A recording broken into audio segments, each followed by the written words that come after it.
Selamat datang di Praktikum Mikrobiologi, acara identifikasi dan perhitungan jumlah protozoa. Sebelum penyampaian materi, alangkah baiknya kita mengetahui tujuan praktikum serta alat dan bahan yang dibutuhkan untuk praktikum ini. Tujuan dari praktikum identifikasi dan perhitungan jumlah protozoa adalah untuk mengidentifikasi jenis protozoa dalam cairan rumen serta mengetahui jumlah protozoa di dalam cairan rumen. Alat yang dibutuhkan dalam praktikum ini antara lain mikroskop, OptiLab, objek glass, deglass, mikropipet atau pipet tetes, dan hemositometer. Bahan yang digunakan antara lain cairan rumen dan formaldehyde saline solution. Selanjutnya adalah pemaparan materi.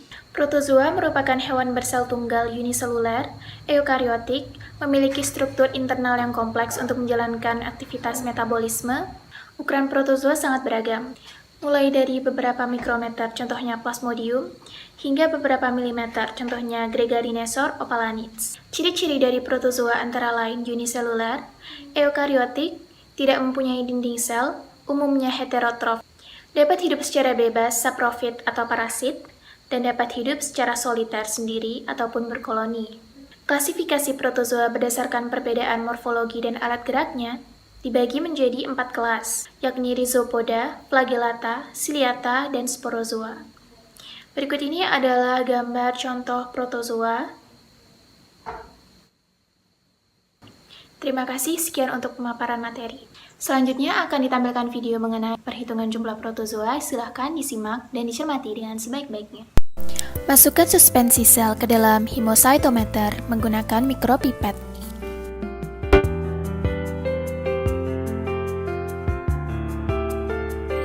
Kemudian letakkan hemositometer di bawah mikroskop. Setiap chamber terbagi menjadi 9 kotak besar. Setiap kotak mempunyai dimensi yang sama dan mengandung suspensi sel sebanyak 10⁻⁴ ml. Peraturan untuk menghitung banyaknya sel terkadang berbeda di setiap lab. Di lab kami, sel yang dihitung adalah yang berada di 4 kotak besar di setiap sudut dan kotak di tengah. Mari menghitung sel di kotak yang pertama.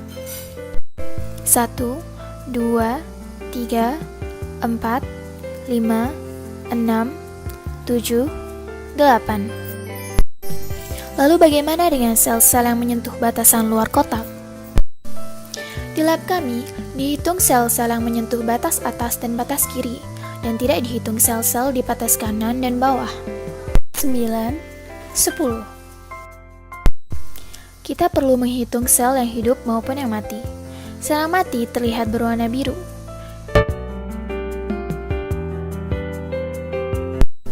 Terkadang akan terlihat benda asing, objek atau serpihan yang terlihat buram dan bentuknya tidak menentu, yang disebut artifact. Kita tidak menghitung artifact. Penyimpanan dan pembersihan hemositometer dengan baik akan meminimalisir adanya artifact.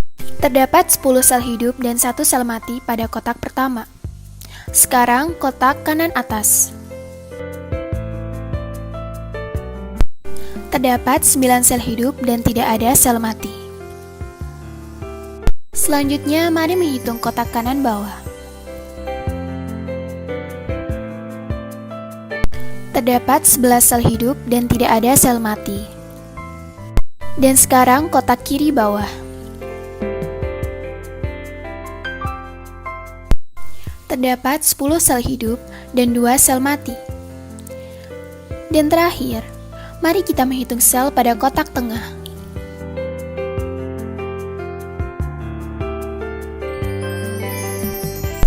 Terkadang sel akan terlihat berkumpul. Bisa jadi sulit untuk mengetahui pastinya berapa sel yang berada di kumpulan tersebut. Metode menghitung sel yang berkumpul berbeda di setiap lab, jadi pastikan untuk mengikuti prosedur pada lab Anda. Kita akan menghitung kumpulan sel ini menjadi 2 sel. Terdapat 14 sel hidup dan tidak ada sel mati pada kotak tengah. Setelah mencermati video tadi, saya harap teman-teman sudah memiliki gambaran mengenai cara perhitungan protozoa di bawah mikroskop. Kemudian, sekarang saatnya kita menghitung jumlah protozoa dengan rumus yang ada di layar seperti ini. Rumus jumlah protozoa dapat dilihat adalah jumlah protozoa sel per mililiter sama dengan jumlah protozoa dibagi area dikali kedalaman dikali 1 per pengenceran dikali 10⁻³ Keterangannya, luas area adalah 16 mm persegi. Area merupakan luas dari setiap kotak dari haimositometer. Kemudian kedalamannya adalah 0,2 mm dan pengencerannya sebanyak 1,8 kali. Kemudian angka-angka yang kita dapatkan kita masukkan saja langsung ke dalam rumus. Untuk dimasukkan ke dalam rumus, kita masukkan semua jumlah protozoa yang hidup maupun yang mati, yaitu sebanyak 57 protozoa. 57 protozoa dibagi 16 mm persegi dikali 0,2 mm dikali 1 per 1,8 dikali 10 pangkat 3. Setelah dihitung, didapatkan hasil sebanyak 32,022 kali 10 pangkat 3 dengan notasi ilmiah. Jumlahnya adalah sebanyak 3,2022 dikali 10 pangkat 4 sel per mililiter. Terima kasih telah mengikuti praktikum mikrobiologi dengan sebaik-baiknya. Semoga ilmunya bermanfaat. Oke, kita akan berlanjut ke acara yang selanjutnya, yaitu morfologi dan pengecatan gram bakteri, di mana morfologi dan pengecatan gram bakteri ini memiliki tujuan untuk mengetahui dan memahami bagaimana prosedur dari pengecatan gram bakteri. Kemudian untuk mengelompokkan bakteri gram positif atau bakteri gram negatif, dan untuk mengetahui bagaimana morfologi dari bakteri tersebut. Kemudian pada acara kali ini kita menggunakan alat dan bahan yaitu OC cincin, bunsen, spidol atau alat tulis permanen, kemudian ada objek gelas dan mikroskop. Sedangkan untuk bahannya sendiri kita menggunakan beberapa reagen yaitu kristal violet, iodin, alkohol atau etanol 70% dan safranin. Oke, sebelum kita berlanjut kepada pembahasan yang lebih detail, kita akan menonton terlebih dahulu bagaimana langkah atau prosedur dari pengecatan gram bakteri itu sendiri. Berikut videonya. Dalam video ini, kita akan belajar cara melakukan pewarnaan gram. Teknik ini menggunakan dua pewarna yang berbeda dan merupakan salah satu tes pewarna yang digunakan ketika mencoba mengidentifikasi spesies bakteri yang tidak dikenal. Menggunakan pensil lilin, beri label objek gelas dengan inisial bakteri lalu gambar sebuah lingkaran dengan diameter sekitar 1 cm pada objek gelas. Di mana pada lab kita biasanya menggunakan bakteri yaitu Lactobacillus bulgaricus dan Streptococcus thermophilus sehingga disingkat menjadi LB dan ST. Lalu OC cincin disterilkan dengan api dari bunsen. Kemudian setetes air steril dituang sehingga melintasi OC cincin. Kemudian pindahkan air ke dalam lingkaran yang digambar dengan pensil lilin. Lalu OC cincin disterilkan dengan api dari bunsen. Setelah membiarkannya dingin, gunakan OC cincin untuk memindahkan koloni bakteri yang tumbuh di Petri dish. Pastikan untuk sedikit menyentuh koloni bakteri untuk menghindari transfer bakteri yang terlalu banyak. Setelah selesai, kembali bakar OC cincin untuk mensterilkan. Kemudian biarkan cairan benar-benar menguap, meninggalkan bekas atau membuat noda pada objek gelas. Ini akan memakan waktu setidaknya 10 menit. Setelah cairan benar-benar kering, panaskan bakteri yang ada di objek gelas dengan cepat melewati api sebanyak 3 kali. Nyala api harus menyentuh objek gelas selama sekitar 1 detik setiap melewatinya. Kemudian pastikan bahwa semua bunsen dimatikan sebelum melakukan pewarnaan gram, karena cairan peluntur mengandung persentase alkohol yang tinggi dan sangat mudah terbakar. Lalu tambahkan beberapa tetes kristal violet ke bakteri sampai lingkaran terisi. Biarkan selama 1 menit lalu celupkan ke dalam gelas air 2 atau 3 kali sampai sebagian besar noda telah tercuci. Sebagai tambahan, pada lab kita tidak dilakukan pencelupan ke dalam gelas air, tetapi air dialiri melalui pinggiran dari objek gelas tersebut. Untuk penjelasan lebih lanjutnya akan dibahas nanti. Selanjutnya, tambahan beberapa tes garam iodin untuk menutupi bakteri, dan kemudian diamkan selama 1 menit. Celupkan kembali ke dalam gelas air sampai sebagian iodin hilang. Gelas air kedua dapat digunakan untuk memastikan sebagian besar iodin telah dibilas. Sekarang tambahkan beberapa tetes peluntur. Biarkan peluntur mengalir di atas bakteri pada sudut 45 derajat sampai aliran jernih. Kemudian, selesaikan dengan membilas objek gelas dalam gelas air. Tambahkan pewarna safranin untuk menutupi bakteri dan diamkan selama 1 menit. Setelah 1 menit, bilas objek gelas dalam air. kemudian biarkan sampai benar-benar kering. Setelah benar-benar kering, amati sampel di bawah mikroskop dengan perbesaran 10x4. Oke, setelah tadi kita sudah menyimak bersama-sama bagaimana prosedur dari pengecatan gram bakteri, kali ini kita akan membahas secara rinci apa itu morfologi dan pengecatan gram bakteri. Untuk materi yang pertama, kita akan langsung membahas apa itu morfologi. Morfologi itu berarti pengetahuan tentang bentuk atau morfos, atau biasa disebut dengan ilmu yang mempelajari tentang organisme atau bentuk organisme, terutama pada hewan dan tumbuhan, serta mencakup bagian-bagiannya. Nah, untuk bentuk dari bakteri ini ada beberapa, yaitu berbentuk bulat atau koki, kemudian berbentuk batang atau biasa disebut basili, kemudian berbentuk spiral, lalu berbentuk kubus atau biasa disebut sarcine, dan yang terakhir berbentuk tidak beraturan seperti anggur. Bentuk atau morfologi inilah yang digunakan untuk membedakan atau mengidentifikasi bakteri satu dengan bakteri yang lainnya. Namun, kebanyakan bakteri atau mikroorganisme ini tidak memiliki warna atau pigmen warnanya itu sedikit, sehingga ketika dilihat menggunakan mikroskop itu tidak mudah. Bakteri juga memiliki sel yang transparan, sehingga ketika dilihat menggunakan mikroskop itu, latar belakang dan sel bakterinya itu tidak terlihat jelas perbedaannya, sehingga harus dilakukan pengecatan terhadap bakteri tersebut. Pengecatan gram atau metode gram inilah yang digunakan untuk mengidentifikasi bakteri. Identifikasi bakteri ini berdasarkan reaksi dinding sel bakteri terhadap tinta safranin atau kristal violet, di mana tinta safranin dan kristal violet ini adalah pewarna gram. Nah, tujuan dari pengecatan gram ini untuk memisahkan anggota-anggota domain bakteri ke dalam dua kelompok berdasarkan dinding selnya. Nah, dua kelompok itu yang dimaksud adalah gram positif dan gram negatif.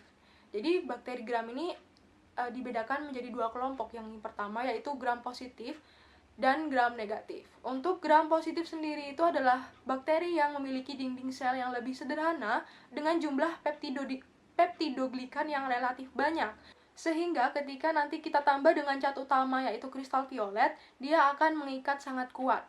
Dan ketika ditambah dengan cairan peluntur atau etanol, dia tidak akan luntur dengan sangat mudah. Dan untuk hasilnya sendiri, dia akan menghasilkan warna ungu. Nah, kemudian untuk gram negatif ini adalah bakteri yang memiliki dinding sel dengan peptidoglikan yang relatif lebih sedikit dan secara struktural itu lebih kompleks. Kemudian dalam gram negatif ini juga memiliki outer membran yang terdiri dari lipid, sehingga ketika nanti ditambah dengan cat utama, dia akan sulit untuk mengikat, dan ketika ditambah dengan zat peluntur, dia akan mudah rusak karena outer membrannya terdiri dari lipid. Oke, selanjutnya kita akan membahas tahapan pengecatan gram, di mana tadi kita sudah melihat bersama-sama bagaimana prosedur dari pengecatan gram itu sendiri. Nah, di sini kita akan sedikit mereview. Jadi yang pertama kita akan melakukan sterilisasi alat, yaitu dengan membakar ose cincin dengan api langsung. Kemudian untuk objek gelasnya sendiri kita tetesi dengan alkohol untuk menghilangkan debu dan lemak. Nah, kemudian yang kedua kita ada proses labeling dan menggambar area, di mana labeling ini untuk identitas dari preparat itu sendiri. Jadi kan kita tadi menggunakan Lactobacillus bulgaricus dan Streptococcus thermophilus, sehingga nanti ketika proses labeling itu kita menggunakan inisial LB dan ST di objek gelas yang akan kita gunakan. Kemudian menggambar area dengan diameter sekitar 1 cm untuk tempat biakan itu kita amati. Nah, yang selanjutnya kita tambahkan 1 tetes aquades untuk tempat biakan di area yang sudah tadi kita gambar menggunakan spidol permanen atau alat tulis yang permanen. Kemudian langkah selanjutnya yaitu menambahkan biakan bakteri. Nah, jadi tadi kita sudah melihat bersama-sama bagaimana cara untuk mengambil biakan bakteri sehingga tidak terlalu banyak yang akan kita ambil, karena ketika nanti kita mengambil atau menyentuh terlalu banyak biakan tersebut akan mempengaruhi pada hasil akhir. Kemudian Tahapan yang kelima adalah fiksasi mikrobia, di mana fiksasi mikrobia ini untuk membunuh sel bakteri. Mengapa? Jadi, sel bakteri akan mudah menyerap cat utama atau cat pewarna ketika sel bakteri ini sudah mati, dan memudahkan pewarnaan pada bakteri itu sendiri. Nah, tahapan yang selanjutnya adalah penambahan cat utama, yang di sini kita akan menggunakan kristal violet. Selanjutnya dilakukan pencucian dan pengeringan. Nah, di sini pencucian dilakukan dengan cara air dialiri di pinggiran-pinggiran objek gelas. Kenapa tidak dialiri langsung kepada preparatnya? Karena ditakutkan ketika nanti air langsung kena preparat, itu akan menghilangkan seluruh bakteri yang akan kita amati. Nah, lalu pencucian dan pengeringan ini dilakukan untuk menghilangkan atau mengurangi kadar air, karena kadar air yang berlebih pada preparat akan melarutkan reagen-reagen lain seperti reagen iodin dan lain-lainnya. Kemudian ditambahkan iodin. Di sini iodin berfungsi untuk mengintensifkan cat utama, yaitu kristal violet. Lalu dilakukan pencucian dan pengeringan lagi, fungsinya masih sama. Kemudian ditambahkan etanol. Di sini etanol berfungsi untuk zat peluntur. Nah, kemudian dicuci dan dikeringkan kembali. Lalu ditambahkan zat penutup atau cat penutup, di sini menggunakan safranin. Nah, lalu dicuci dan dikeringkan kembali. Setelah itu baru diamati menggunakan mikroskop dengan perbesaran 10x4. Kemudian kita berlanjut pada materi reagen. Di sini reagen ada 4 yang kita gunakan, yaitu kristal violet, sempat disinggung tadi, digunakan sebagai cat utama. Kemudian menggunakan mordan atau iodin di sini untuk mengintensifkan cat utama. Kemudian menggunakan alkohol atau etanol 70%, fungsinya untuk zat peluntur. Kemudian digunakan safranin atau cat penutup. Kita lihat bagaimana hasil pengamatan dari materi yang kita gunakan, yaitu Lactobacillus bulgaricus dan Streptococcus thermophilus. Kita tadi sempat singgung bahwa ketika gram positif itu akan menghasilkan warna yang ungu. Di sini kita lihat bahwa warna yang didapat adalah warna ungu kedua bakteri yang kita amati. Seperti ini hasilnya, teman-teman. Dan ada perbedaan antara keduanya. Di sini terlihat lebih banyak dan di sini terlihat lebih sedikit. Nah, dari kedua ini dapat kita simpulkan bahwa hasil yang didapat itu tidak selalu mutlak. Hal ini disebabkan karena beberapa hal. Nah, untuk faktor yang mempengaruhi dari hasil pengecatan itu sendiri bisa dilihat di sini ya, teman-teman. Yang pertama adalah persiapan preparat, yaitu tebal tipisnya suspensi mikrobia, daya lekat pada gelas preparat, dan morfologi sel. Nah, kenapa di sini dapat mempengaruhi? Karena ketika suspensi dari mikrobia itu tebal, maka proses dekolorisasi itu akan lebih sulit dilakukan. Dan ketika fiksasi dilakukan secara berlebih, maka ditakutkan dinding selnya juga ikut rusak sehingga dapat mempengaruhi pewarnaan dari dinding sel tersebut. Kemudian yang kedua ada konsentrasi dan umur bakteri. Ketika konsentrasi pada mikrobia yang kita ambil banyak, warna yang akan kita hasilkan juga terlihat lebih kuat. Dan di sini kenapa umur bakteri dapat mempengaruhi dari hasil pengecatan, karena seperti contohnya fase eksponensial. Sel-sel yang ada di fase eksponensial sudah banyak yang mati. Jadi ketika nanti itu adalah gram positif, akan terlihat seperti gram negatif. Yang ketiga ada waktu tiap-tiap tahap pengecatan. Seperti pada tahapan dekolorisasi, ketika dilakukan dalam waktu yang lama, itu akan merusak atau melunturkan banyak bakteri tersebut. Kemudian yang terakhir adalah pencucian dan pengeringan. Sempat kita singgung pada tahapan pengecatan gram, di mana air yang berlebih itu akan mempengaruhi atau dapat melarutkan reagen-reagen yang ada di dalamnya. Seperti itu. Kemudian ini referensi yang digunakan pada acara praktikum kali ini. Oke, mungkin sekian acara praktikum morfologi dan pengecatan gram. Saya mewakili rekan saya mengucapkan banyak-banyak terima kasih. Semoga bermanfaat